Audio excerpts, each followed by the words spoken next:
పైన రెండోసారి నమ్మకం పెట్టుకుని రాష్ట్రాలు ఇచ్చారు కదా, మీరు జగన్ ఫోన్ చేసి చెప్తా ఉన్నారు, ఏమన్నారు సార్? వద్దని చెప్పలేదు, వద్దని రాజీనామా చేయొద్దు. రాజీనామా ఆయన అడిగారు, మీరు వెయిట్ చేయాలి. జగన్ గారికి నేను అన్ని వివరంగా చెప్పాను.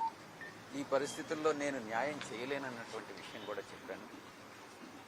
ఆయన అన్న అడ్వైజబుల్ కాదు, నువ్వు రాజీనామా చేయొద్దు, పార్టీ నీకు అండగా ఉంటుంది, మేమంతా నీకు అండగా ఉంటాం, నువ్వు తీసుకున్నటువంటి నిర్ణయం కరెక్ట్ కాదేమోనని ఆయన చెప్పడం జరిగింది.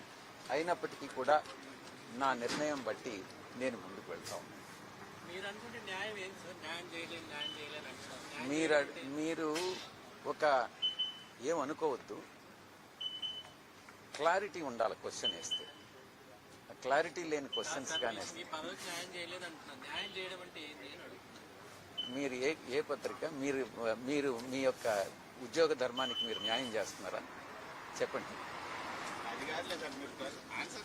మీరు క్లారిటీతో అడగండి. ఆయన అడిగింది ఏంటంటే, ఇప్పుడు మీరు అంటున్నారు కదా నేను న్యాయం చేయలేకపోతున్నాను, అందుకే నేను నా ప్లేస్ లో వేరే ఒకరిని పెట్టాలని, అంటే మీకు సరైనటువంటి గౌరవం ఇవ్వకపోవడం వల్లనే నేను ఒక్కటే చెప్తా ఉన్నా, నేను